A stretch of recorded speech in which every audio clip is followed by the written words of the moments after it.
You're the one people call when things fall apart. When someone is overwhelmed, you stay calm. When someone is hurt, you listen. When something goes wrong, you handle it. You've become the reliable one, the stable one, the strong one. And at first, it feels good. People trust you. They lean on you. They say things like, "I don't know what we'd do without you." But there's a quiet cost to being that person. A cost almost no one talks about. Because the moment you become the strong one, something subtle starts happening. You stop showing when you're not. At some point, you probably learned that your problems weren't the priority.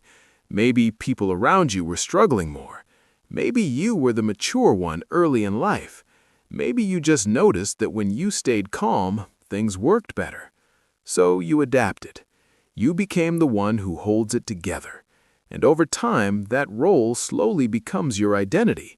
Not just something you do, something you are. The strong one doesn't complain. The strong one doesn't break down. The strong one doesn't need help.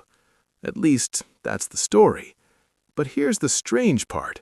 When you play that role long enough, you stop asking a simple question. What do I actually need right now? Think about your last stressful week. Maybe work piled up. Maybe someone close to you was going through something. Maybe you had your own problems quietly sitting in the background. What did you do? You probably handled it. You pushed through, stayed productive, stayed helpful, stayed composed. From the outside, it looks like discipline. But sometimes it's something else. Sometimes it's emotional avoidance. Because being the strong one often means you never give yourself permission to pause. There's a small habit many strong people develop. They postpone themselves. Not forever, just for now. I'll deal with my feelings later.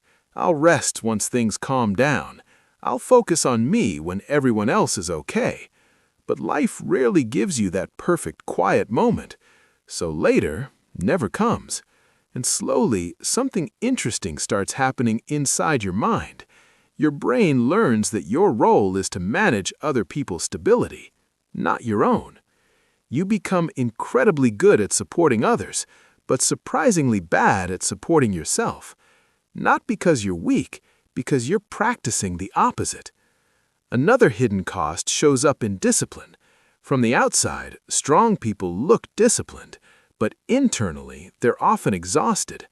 You wake up already responsible for everything. Other people's emotions, other people's expectations, other people's problems. And when your brain feels responsible for too much, it looks for escape.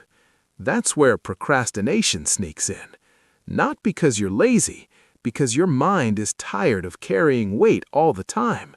Scrolling, avoiding tasks, overthinking small decisions. These aren't always discipline problems. Sometimes they're pressure leaks.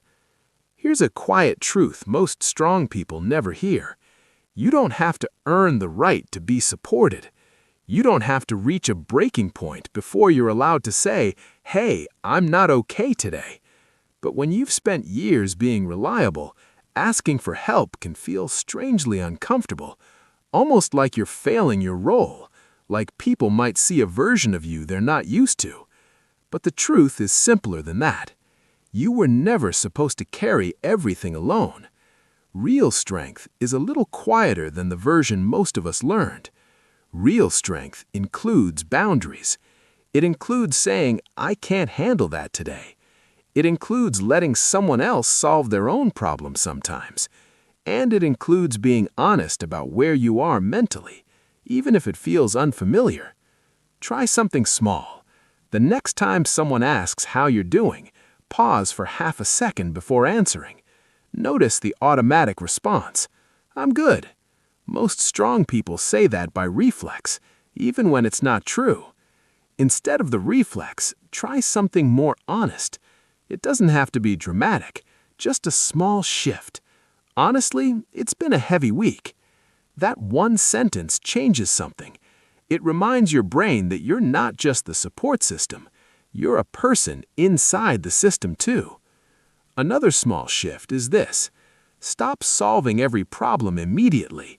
When someone comes to you stressed, your instinct is probably to fix it, offer solutions, calm them down, take control. But sometimes the healthiest response is simply listening without carrying it afterward. Their emotions don't have to live in your head all day. You're allowed to care without absorbing everything. And maybe the most important shift is this one. Being strong doesn't mean being endlessly available. It means knowing your limits. The strange thing about limits is that they actually protect your discipline. When you stop spreading your energy everywhere, you finally have some left for your own life, your goals, your habits, your growth.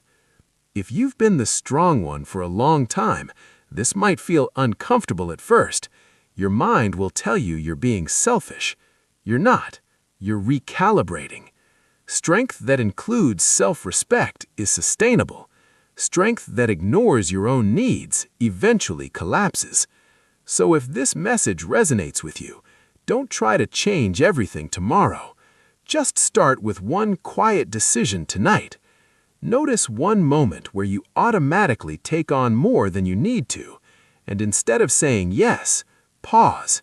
Ask yourself one question. Do I actually have the energy for this? If the answer is no, let that be okay. Because the real cost of being the strong one isn't helping people. It's forgetting that you need help too.